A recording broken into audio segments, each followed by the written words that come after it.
Good evening, and thank you for attending. My name is Deborah Exner, and I'll be the moderator for this evening's debate. Before we begin, please silence all phones and electronic devices. Additionally, please refrain from any interruptions to the debate as it's being recorded for on-demand viewing and post-captioning services. The Citizens Clean Elections Commission is the sponsor for this evening's event. The Clean Elections Act is a campaign finance reform and public education measure initiated by Arizona citizens and passed by voters in 1998. The Clean Elections Act was created to allow campaigns to be more issue-oriented and less negative. The system provides full funding for qualified candidates who participate voluntarily. The candidates agree to abide by the Clean Elections Act and rules, which include contribution and spending limits, foregoing special interest money, as well as participating in commission debates. The candidates invited to participate tonight are in contested general elections. Candidates in uncontested general elections are not included in the debate process. For tonight's debate, questions have been prepared by Clean Elections based on a voter survey, as well as questions that are submitted by voters through the Clean Elections smartphone app. However, we encourage live audience questions first. If you have questions, please print them clearly on the note cards given to you as you entered and hold them up. Our volunteers will pick up the cards and deliver them to me. If you need additional cards, just raise your hand. We screen questions for clarity to eliminate duplications, speeches, or personal attacks on candidates. The debate is scheduled for 60 minutes, so we may not get to all audience questions, but we'll do our best. There's an independent timer in front here who will see that all the candidates have their allotted time to answer questions and will tell them when their time is up. As a courtesy to the other candidates, please respect the time limits. When the timer raises the stop sign, the moderator will stop the candidate. Tonight's debate includes 1-minute opening statements, a lightning round, and the first half of the debate begins with 2 minutes to answer audience questions. Each candidate will answer the same audience question and will rotate which candidate responds first. After all candidates have responded to the question, the first responding candidate will be given an additional 30 seconds. The second half will allow a different question per candidate with 1 minute to answer. Then we end with 1-minute closing statements. If you have a question for a specific candidate, please include the candidate's name on the top of the note card. It will be considered during the second half of the debate.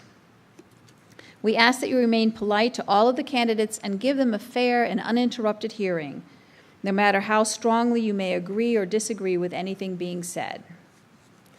Tonight's participants are running for office in District 17, Mr. Steve Weichert, Democrat and a Clean Elections candidate running for state senator, Ms. Jennifer Pawlik, Democrat and Clean Elections candidate running for state representative.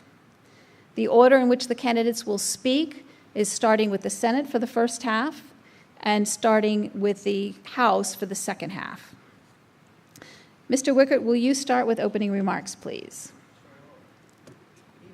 My name is Steve Weichert. I'm running for the state Senate in LD17.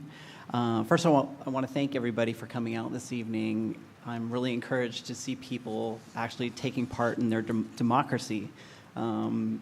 Unfortunately, our opponents aren't here to actually answer your questions as well, which is disappointing, but we hope that we can actually shed some light on how we feel about the issues. And I also really want to thank the Arizona Clean Elections Committee. I'm proud to be a clean elections candidate. I think it's really important to get money out of politics, and I chose to be a clean elections candidate because of that. So that's it for me. Okay, thank you. Ms. Pawlik. Hi, my name is Jennifer Pawlik, and I'm the Democratic candidate for the Arizona House of Representatives here in LD17. Thank you so much for coming out tonight. I really appreciate it. I see teenagers in the audience, and I appreciate that you're sharing your first night of fall break with us. And I appreciate Clean Elections for hosting the debate. Likewise, I'd like to echo Steve's comments about the incumbents not being present tonight. It's a shame that they're not here for you to hear their responses as well. So if I haven't met you before, I'm a public school teacher. I've taught in Arizona for 17 years, and I love teaching. I love working with the students. This year, I've taken a leave of absence from my job to run for office because I'm really concerned about the cuts that we've seen to education. Over the last 8 years, our public schools have been cut dramatically, and it's at the point where we need to do something. Thank you. To break the ice, we'll start with a quick lightning round. Please answer with one word or phrase. Ms. Pawlik, CNN, Fox News, or MSNBC? CNN. Mr. Weichert, Lumberjack, Sun Devil, or Wildcat? I have to say all of them. Okay. At this time, we'll begin the portion of the debate where each candidate will answer the same question. Mr. Weichert, the first question is for you. What is your most pressing issue if you were to be elected? My most pressing issue is funding for our public schools and our teachers in our public schools. Currently, Arizona leads the nation in cuts over the past 7 years. We've cut $1.2 billion out of our public school system. That roughly equates to, it's basically a $1,200 drop over the last 7 years per student in our state. And unfortunately, we're seeing the ramifications of this. Our test scores are relatively low. 1 in 3 eighth grade students are proficient in math. 1 in 3 fourth grade students are proficient in reading. So we've got a long way to go, but in order to make any inroads in those test scores, we have to actually fund education. My mom, who's actually sitting in the audience tonight, she was a school teacher for 38 years. And she instilled in me the idea that education was extremely important. It's an extremely important part of our democracy. So that's what lives inside of me, and I'm hoping to bring that to the rest of Arizona, and hopefully we'll have we'll get some money for our schools and teachers. Thank you. Ms. Pawlik, same question. Likewise, my most important issue is funding our schools. When I look at the cuts that we've seen for the last 8 years, it's really shameful. It's embarrassing to see that we're ranked 48th or maybe 49th, depending on what study you look at. As far as what I see in the classroom, last year as a 6th grade teacher, my textbooks that I was using in my classroom were older than the students I was teaching. I had 2 computers in my classroom, and likewise, they were really old. I don't feel like with the cuts we've made that our students are going to be in a situation where they're competitive, when they're trying to get scholarships for college, when they're trying to compete for jobs when they get into the workplace. So I'm very concerned that we get funding back into our classrooms. Likewise, we need to address the teacher shortage. This week there was a huge report that was put out that showed we have a teacher shortage of 2,000 teachers in the state currently. Some of those classrooms are being filled with substitute teachers who may or may not be qualified. Someone wrote to me privately and said, you know what, in my school district we hired teachers from the Philippines, but they weren't here the first couple weeks of school. So again, it's just adding another layer of difficulty for our students to be successful. And the students are our future. We've got to do right by them. The other issue also going along with school funding is the cost of college. It is unbelievable. In our Constitution, it says that college should be as nearly free as possible. And I'll tell you, I have 2 college freshmen this year, and it is not nearly as free as possible.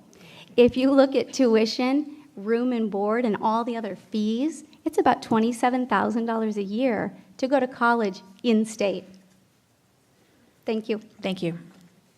All right, we have a lot of questions on the education system. I'll start with this one. How will you make a change, a noticeable change, in the Chandler Unified School District? And we'll start with Ms. Pawlik. In Chandler, I feel like we have been very blessed because our community supports our schools. When the governing board has put bond and override elections before the voters, they typically pass, which is beautiful. We're not experiencing the same pain as other districts in Chandler.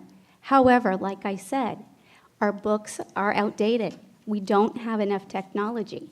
The state would like us to test our students using AZ Merit, and they would like us to do it online, but we simply don't even have the computers to be able to do so. There are some schools that can do that, but most cannot. So I would like to see new textbooks. I would like to see computers in the classroom. It would be wonderful to have small class sizes, and it would be great if the teachers were compensated not only for their years of experience, but also for their education. If they have a master's degree, they ought to be paid as a professional who has a master's degree. Thank you. Mr. Weichert. Basically, I'm going to echo a lot tonight what Jennifer says, but really, I see the loss of teachers in our state as a huge, critical problem, and Chandler isn't immune from this problem.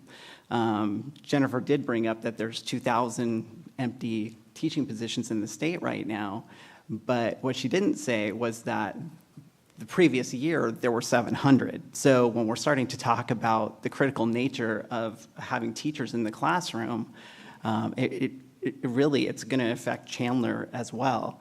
And really that goes to providing respect to our teachers. For some reason, the teaching profession has kind of gone by the wayside. And, like Jennifer says, we have master's educated level teachers in our classroom devoted to our kids, yet their starting salary is roughly $32,000.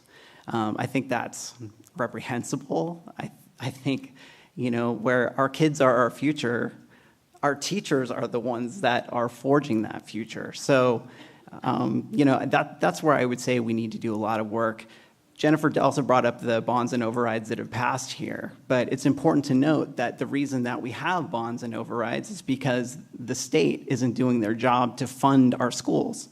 So from the legislative point of view, that is something that I'm bound and determined to work for, is that the state takes responsibility for educating its state's kids. Thank you.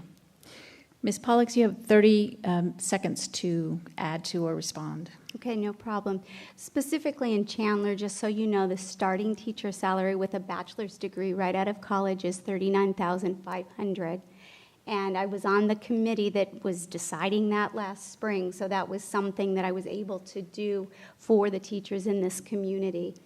And then also, just as a note, as far as teachers being out of the classroom in Chandler, since 2010, so 2010 to 2015, here in Chandler, we've had 805 teachers leave, not for retirement. Thank you. Our next question will start with Mr. Weichert.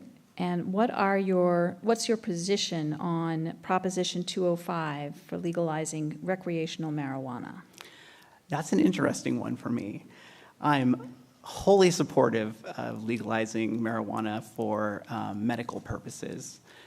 I have some reservations about legalizing for recreational purposes, and I'll tell you why. I've done a lot of research on this. In other states that actually have legalized, we'll talk about Colorado and Washington, there's been an uptick in vehicle-related accidents with drivers that are impaired on marijuana. Now, one of my questions around that is, how do you tell if someone's impaired because of marijuana? Because marijuana sticks in your system for, from what I've heard, up to 3 weeks. So what I would really want to ensure is that, first of all, our citizens aren't getting arrested unnecessarily. That's one thing that we need to protect.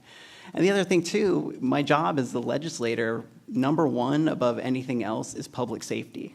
So if I have any reservations, and again, I would, personally, I think I would like to legalize it for recreational purposes, but I have a whole state to think about, and my first job is to keep people safe, and so that's why I'm erring on the no side of Prop 205.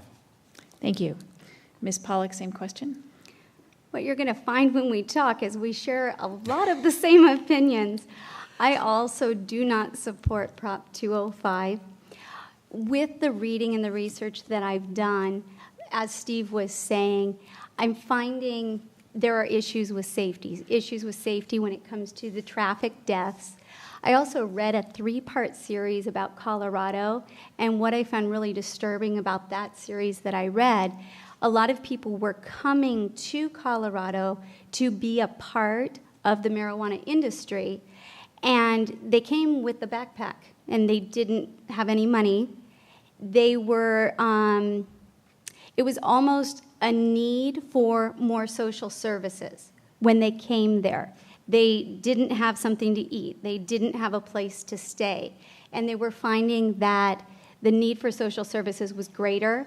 And what alarmed me most about that is here in Arizona, we don't do a very good job providing social services anyway. And if more people are coming in needing that, I can't imagine how that would impact our state. Thank you. Mr. Weichert, do you have anything to add? I sure do. What I failed to mention at the beginning of this was that I'm a hospital administrator. I work in healthcare. And I'm a hospital administrator out on the Gila River Indian Reservation. Drug and alcohol problems are very pervasive out there.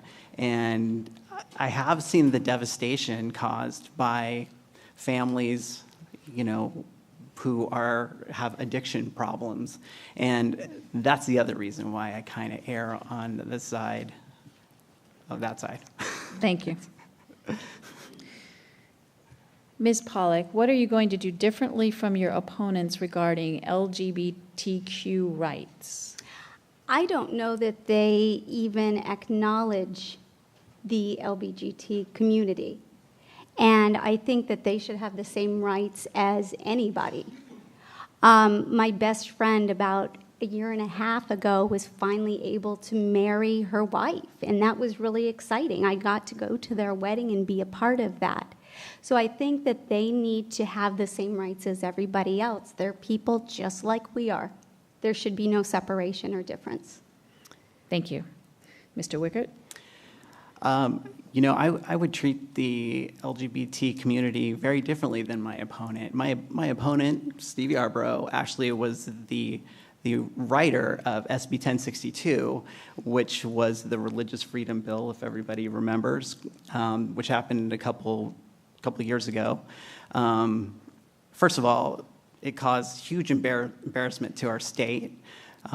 We lost a ton of business just because of it, but the business part aside, it marginalized people of the LGBT community, and my whole mission in life is about equality. So I really think there is no comparison between my opponent and I. Thank you. Ms. Pawlik, your 30-second response. And I don't know that there's too much to add because like Steve is saying and like I said before, I think that we need to have equality for all people regardless of who they are. Thank you. Next question beginning with Mr. Weichert. Will you reform or cut funding for private prisons? That's it.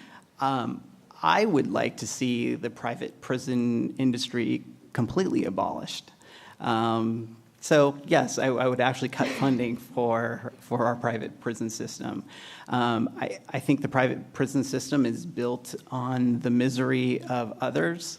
It takes advantage of people that have, again, drug and alcohol addiction, which to me should be treated on a medical basis. The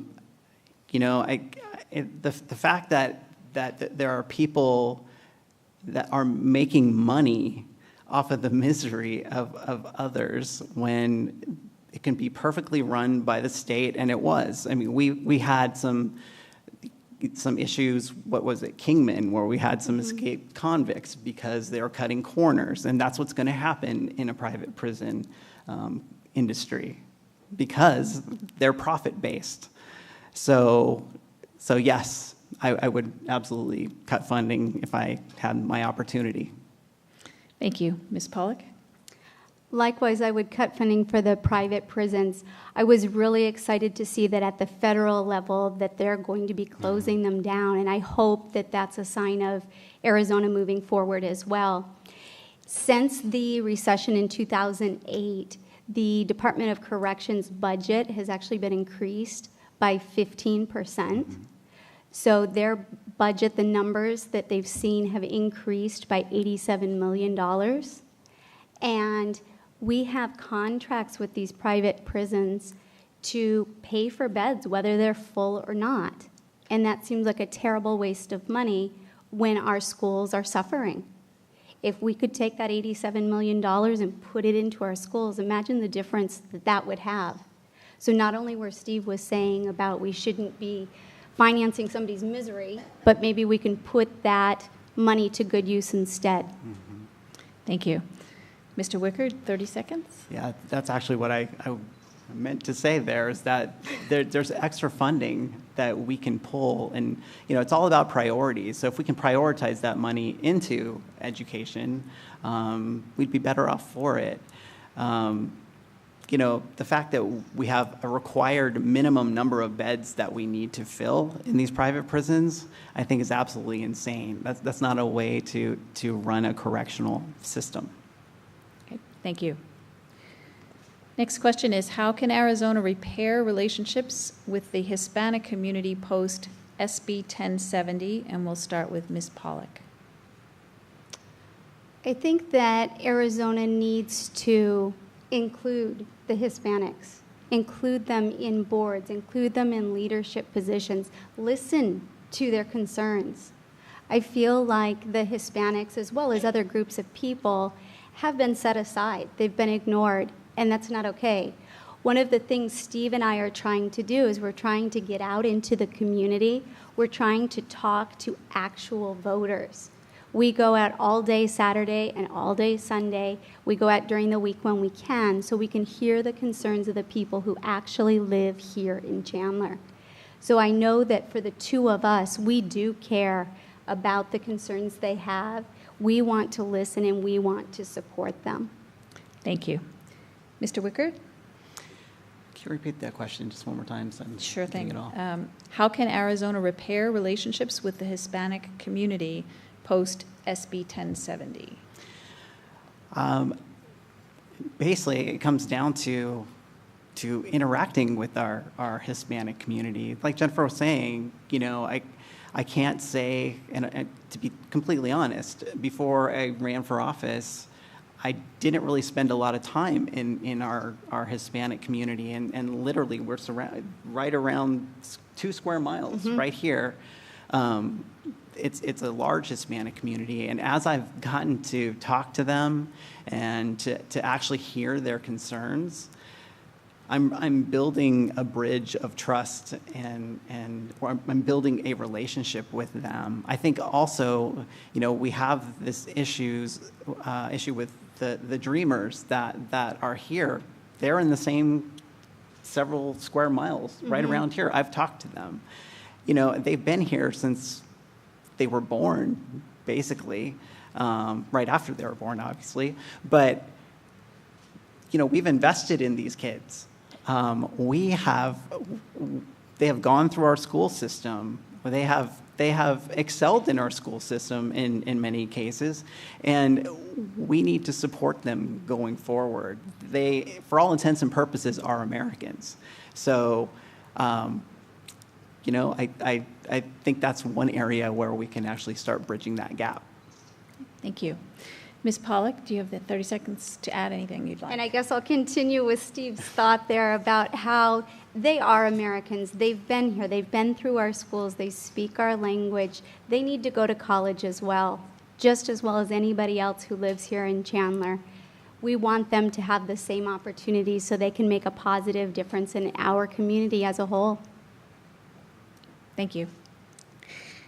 Next question begins with Mr. Weichert, and there's several questions similar to this, so I've chosen this one. In the last 3 election cycles, LD17 Republican candidates for the legislature have not attended the Clean Elections forums, even though they were in contested races for the Senate and House each year. How do you interpret these absences?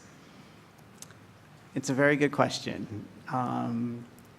Like I said from the get-go, I'm honestly disappointed. I've been in the same room for the past, 3 cycles now, and the voters of our district deserve that they deserve to hear from all of prospective candidates. My thing is that you can vote for me or don't vote for me, but I certainly hope that you're informed. That's it. To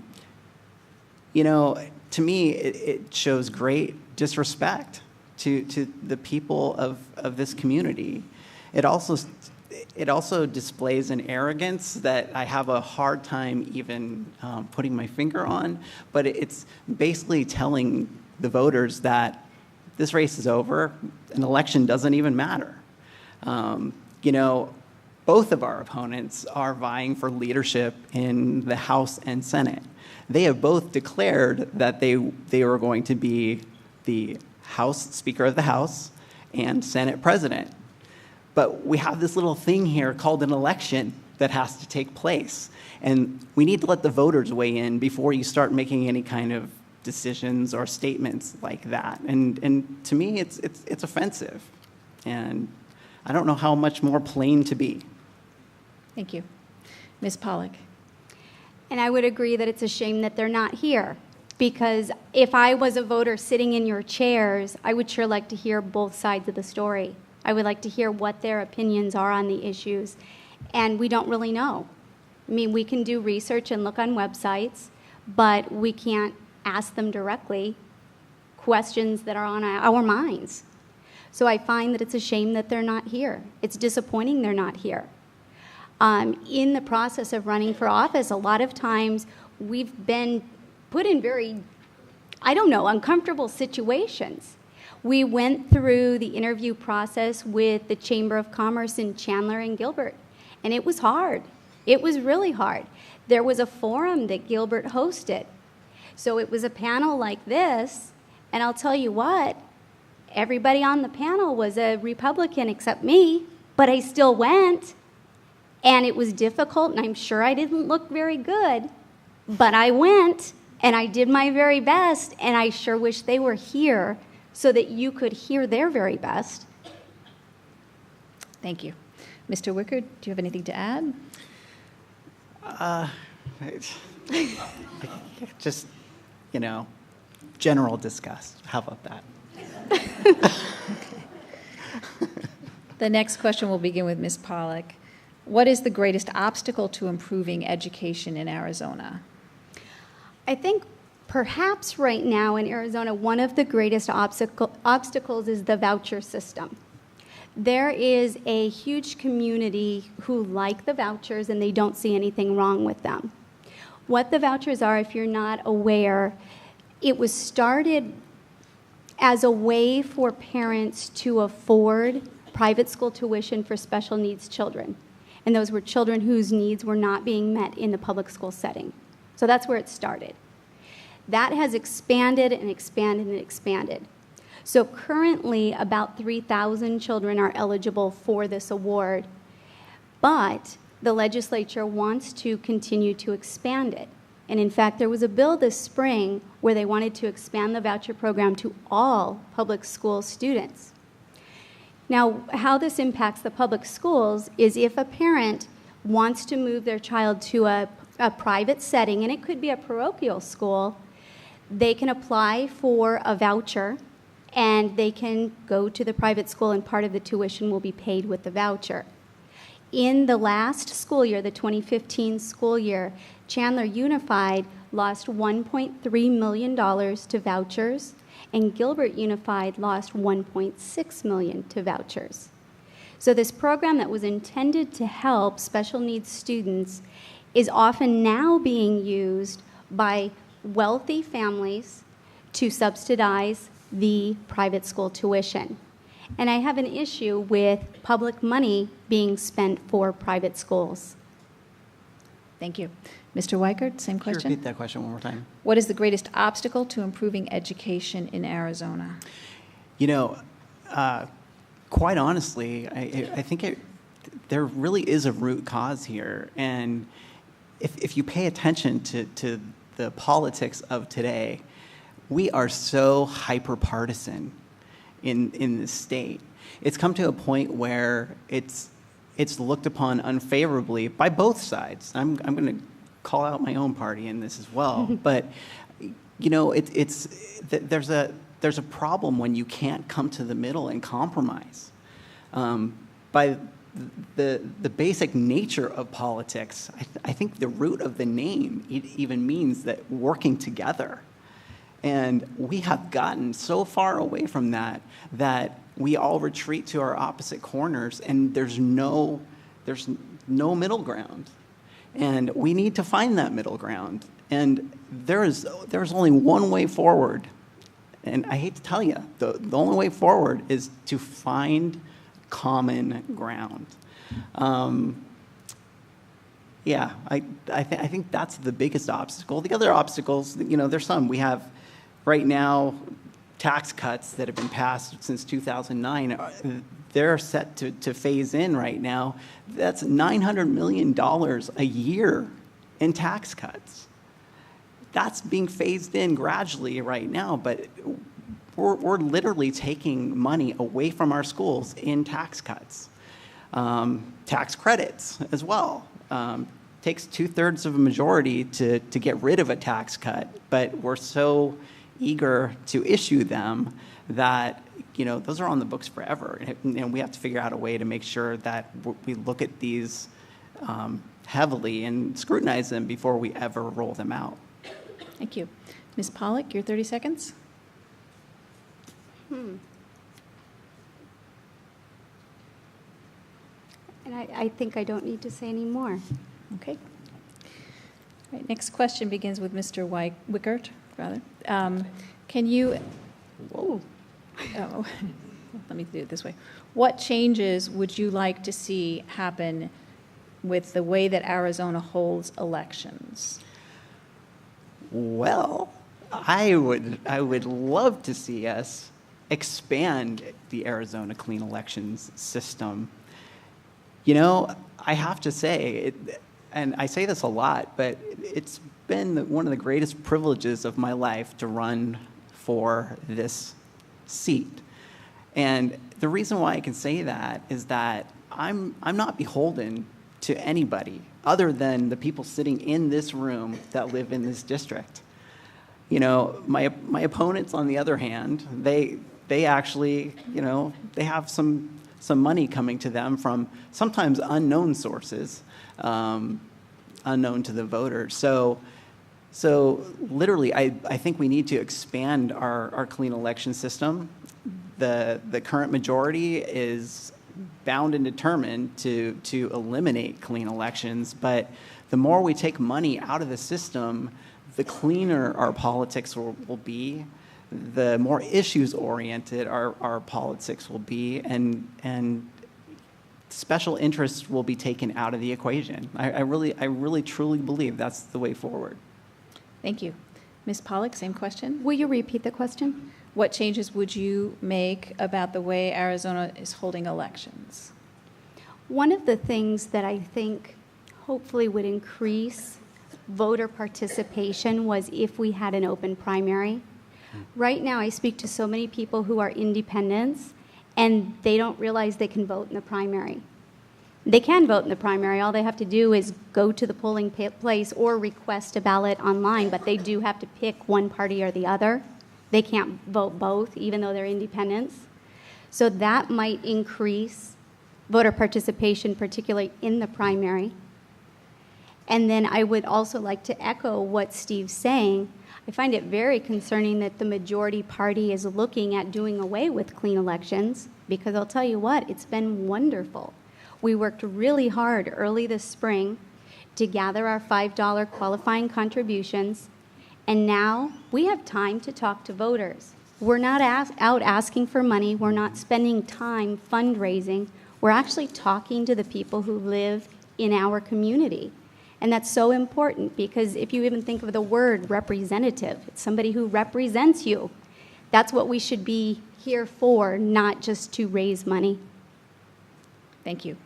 Mr. Weichert, do you have anything to add? I do, actually. The other thing that we really need to do to change our election system is actually engage our youth.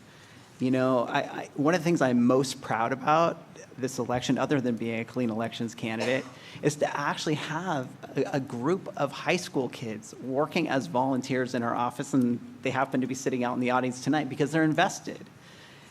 And I truly believe that there used to be a program called Kids Count, and I got to stop right now. Thank you. Now we'll transition to the part of the debate where each candidate will receive a separate question with 1 minute to respond. Remember that you may still submit questions via note cards and direct them to specific candidates. The first question is for Ms. Pawlik. 1 in 4 kids in Arizona are considered food insecure. What are your plans to alleviate hunger in our state and district? I think that we really need to look at the issue of hunger in our district. I've been watching the other debates, and I've been hearing what other people are saying, and sometimes people think that it should be the religious organizations and the charities that take care of everything, but I don't think that that can be it. I think that the government needs to have some programs for the people. And then personally, I have been a donor to St. Mary's Food Bank Alliance for over 10 years. It's very important to me, and that's one little thing as a human who cares for people that I can do. I'm in a position where I can make a donation, and I do, but I do think that there should be programs in the state for those who need it. Thank you. Mr. Weichert, what is your view of the SNAP food stamp program? I'm very supportive of the SNAP program, Supplemental Nutrition Assistance Program, to be specific. There are 30% of kids in our state that are living in poverty right now. There's 51% of children live in low-income families. At some point, we have to ensure that children are actually fed and that they are ready to learn in a school environment. And, sometimes parents need a little help, and it's important to give them that help because the kids have no other choice in the matter. So yeah, I'm highly supportive of SNAP. Thank you.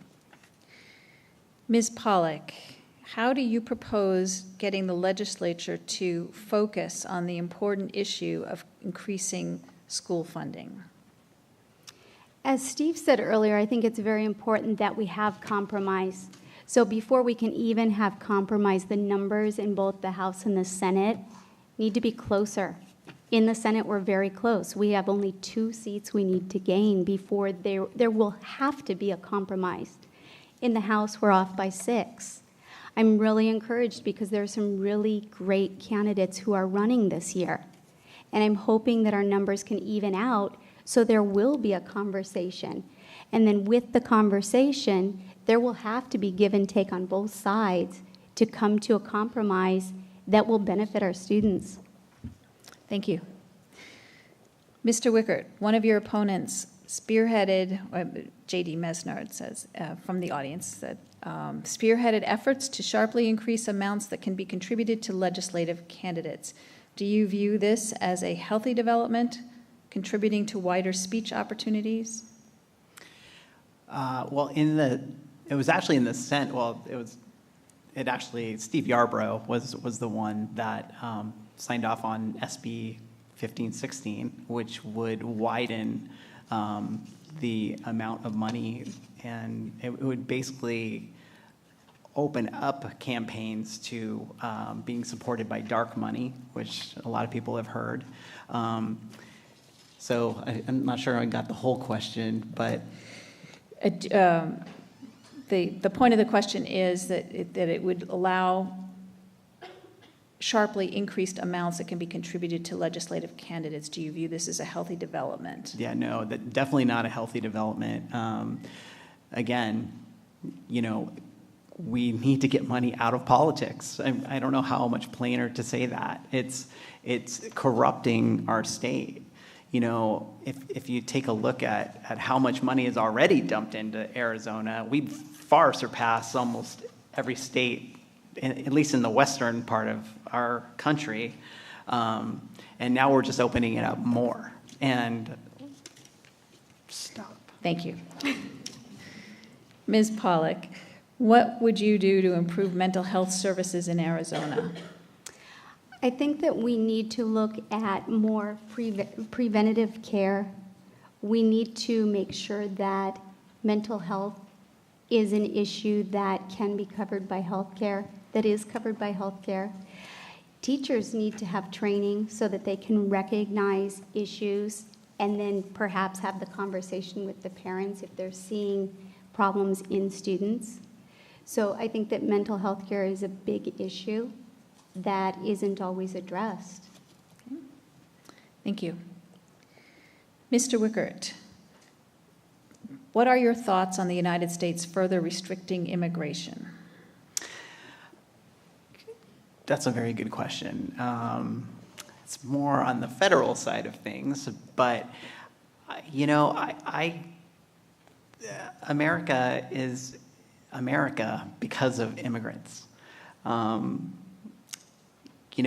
know that there's a lot of angst about letting people in our borders right now, and rightfully so. There's some very scary things that are going on in our country, but I think we need to be true to our identity as Americans. Just as an example, the Syrian crisis that's going on right now, there are women and children over there that are being bombed. And the fact that we can say, hey, we don't want you, I find that very un-American. So I believe to a path to citizenship. Thank you. Ms. Pawlik, what do you believe is the appropriate role of state government in encouraging job creation? I think the state should play a role, but I don't know that the role needs to be connected monetarily. I think right now we're spending an awful lot on corporate tax cuts to encourage businesses to come here. As a teacher and somebody who feels so strongly about education, I really feel that if we develop our education system, if we fund our education system so that it is a world-class system, really from pre-kindergarten through university, businesses will want to come here. They want workers who are educated. They want to have those opportunities for their families. So I think the key to bringing jobs to the state is education. And the state can do that by funding education. Thank you. Mr. Weichert, in the event of a budget shortfall, what is your philosophy and approach? With a budget shortfall, first of all, I do believe in having a rainy day fund. This came up a couple sessions ago where there was a debate on how much we should have in a rainy day fund. Currently, I believe it's about $400 million. I believe in just keeping that around so that we can rely on those funds in case we have to. I also believe in a balanced budget as much as possible. I believe in low taxes before, I'd rather see the tax cuts eliminated than actually raising taxes for revenue purposes. But yeah, I hope I answered that question. Thank you. Ms. Pawlik, Reports over the last couple of years have noted Arizona has one of the worst shortages of doctors in the United States.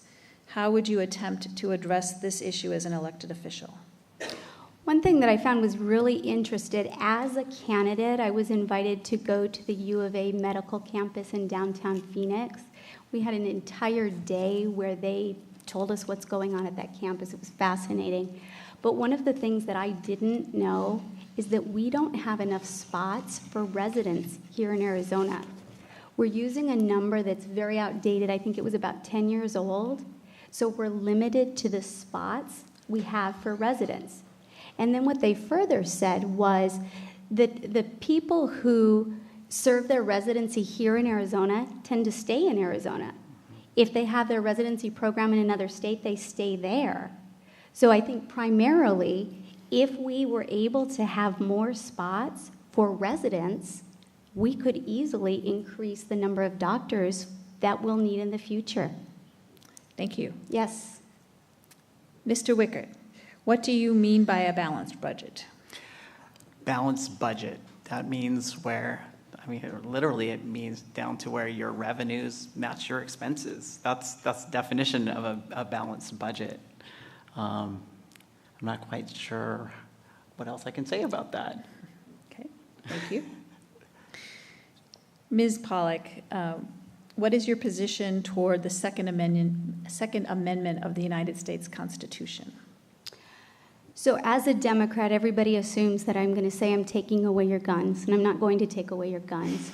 I know that we have hunters, we have people who feel like they need their guns for protection. Here in Chandler, I don't feel like I need a gun for protection. I feel like this is a safe community. I think that we have to really consider background checks. I think that we need to, the people who are gun owners need to be really thinking about safety in their homes. I read that this week there was a 5-year-old boy in Avondale who shot himself with his father's gun. And that is just absolutely heartbreaking. So while I don't want to take away the gun, I sure don't want to see a 5-year-old shooting himself because a gun is unsecured in the home. Thank you. Mr. Weichert, what is your position on voters having to provide identification in order to vote in Arizona elections? Well, the way it works right now is when you register to vote, you show your ID. I don't believe that we really need to be showing ID at the polls. I think it prohibits people from voting. And these are registered voters, by the way, not just people walking in off the street. It's been proven that there's the voter place fraud is next to, it's like the abominable snowman. It doesn't really exist. So I'd much rather build a system based on bringing more voters to the table than not. Thank you. Ms. Pawlik, what are your thoughts about renewable energy, solar, wind, hydro, et cetera, and that being generated in Arizona? I think it's a wonderful idea. Since we live in the desert, we live in a place with so much sunshine, I feel like the solar should be expanded. One thing that I know personally stops our family from putting solar on is the initial cost. It costs a lot of money that we don't have to be adding that to our home. So that is definitely a drawback when you consider solar. I had a conversation with a friend of mine who works for APS, and she opened my eyes to one thing that I had never considered. She told us that one issue with solar is storage. So if you consider at the height of the day, when you've got all of the solar panels working, that's great, but there's not a way to capture it and hold it yet. So that's something that needs to be developed so that we can continue to explore solar energy here in Arizona. Thank you. Mr. Weichert, what is your position on requiring police officers to wear body cameras? I'm actually hugely in favor of that. My degree is actually in criminal justice, for the record. I think that requiring body cameras, and that's making sure that they stay on at all times, by the way, it protects the police officers and it protects the citizens both. There have been countless stories where body cams have actually protected police officers from lawsuits because they were right in what they were doing. And on the flip side, it's actually there to protect the rights of the citizens that are being filmed. So I'm a huge proponent of it, and I think it should be rolled out statewide. Thank you. Ms. Pawlik, do you believe in a woman's right to choose about abortion? I do believe in that. I think that we need to have that available. I had a conversation with a woman who is older than I am, and she was talking to me about before Wade versus Roe and how her teenage friend found herself pregnant, and she was in an awful situation, and they had to meet somebody in a parking lot, and he took her friend away, and I just think, oh my gosh, that's horrifying. So I think that it's important that the right to choose is available for women so that they can make choices for themselves. I think it should be between a woman and her doctor. It should not be the choice of the government to regulate that. Thank you. Mr. Weichert, according to DES's most recent numbers, over 15,000 people in LD17 live in poverty. What is the role of government in helping lift these families out of poverty?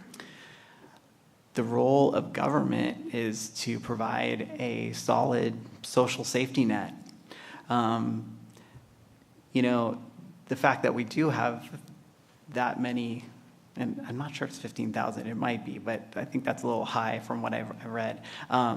Regardless, it's reprehensible in a society as wealthy as ours. So I do believe that we do need to, especially children. Like I was saying before, children need to be prepared to go to school. They need to be prepared to learn. Those kids that are living in poverty right now, they are going to be part of our tax base, but we have to get them there. So to look at it as a negative or a negative investment, I think that's the wrong way to look at it. I think if we build people up, it makes us better as a whole. Thank you. Ms. Pawlik, under what conditions should the state invest additional resources into rehabilitating those in the criminal justice system, particularly juveniles? I think that that's an important consideration. If we are acting proactively when it comes to crime, when it comes to poverty, I think that we're not only going to save money on the front end by providing services for people, but we'll probably end up lowering the amount of people who end up in prison. So I think it goes hand in hand that if we treat people proactively with services as they're experiencing issues, then they won't end up with a criminal record. Thank you.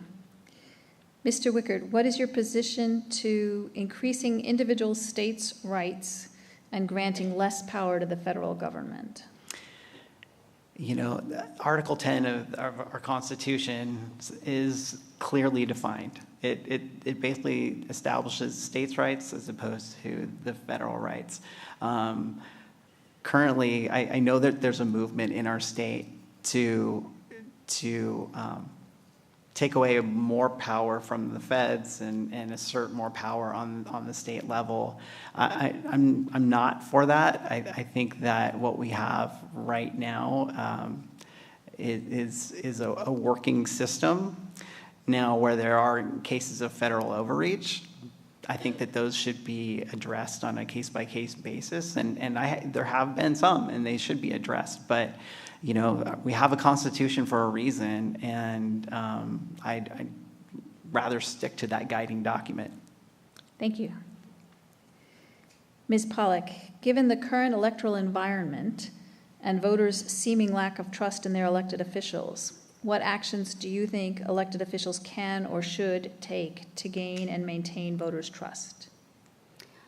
I think one of the most important things that candidates or legislators should do is actually meet with the people who live in their districts. They should listen to the constituents and their concerns.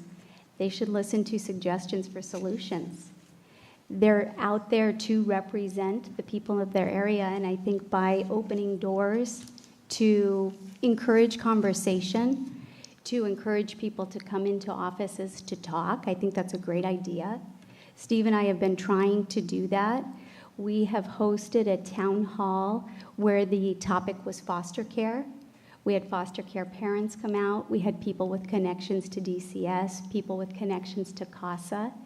And it was a wonderful conversation where people could hear how the cuts to DCS were impacting the foster care system here in Arizona. We did an education forum just this week. So we're inviting people to come into our office and share their experiences with us. Thank you.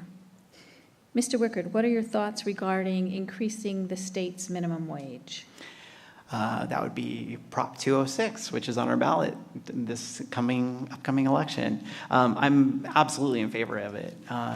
You know, there's too many families that are working multiple jobs just to make ends meet, and so I'm in favor of raising that. I think the plan that they have in place with the new proposition to raise it to $12, and I believe that's by 2020, so it's a gradual plan.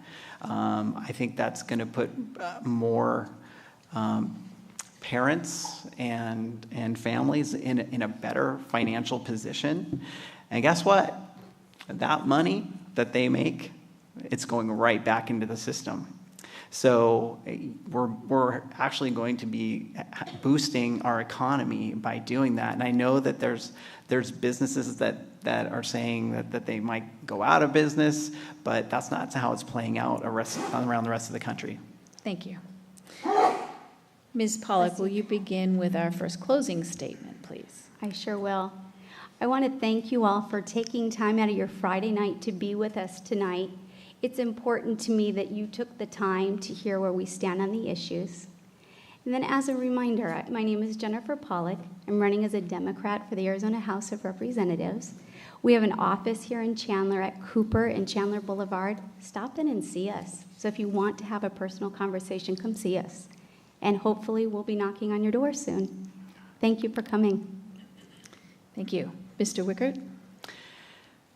Well, I'd like to echo those same sentiments. I'm incredibly honored to be sitting up here tonight, and you know, it's been a long road for me to be here. And you know, I look around the audience and I see people that I know and that are supportive, and I see other people I don't know, but I'm hoping I can get your vote. You know, budgets are all about priorities, and one of the jobs as a legislator is to actually set the priorities of the state. My favorite saying is, show me your budget and I'll tell you what you value. And it's true. When we look at how our priorities are being set, currently we're setting tax cuts above the welfare of our children. We are, you know, our governor says he supposedly won on a referendum on tax cuts. I think we can do better than that. Thank you. To our candidates, we thank you so much for participating in this forum. And to our audience members, we thank all of you who took time to come and inform yourselves before voting. We encourage you to visit www.azcleanelections.gov, where you can find information on the upcoming elections, download the Clean Elections app, and learn about the candidates running for office. A link to the video of this debate, as well as other Clean Elections debates, will be posted on that site within 72 hours of a scheduled debate. Please fill out the evaluation form you received as you entered and return it to one of our volunteers. Your feedback is important to the Commission and will help improve future debates. Thank you all for coming tonight, and please feel free to stay and speak directly to the candidates.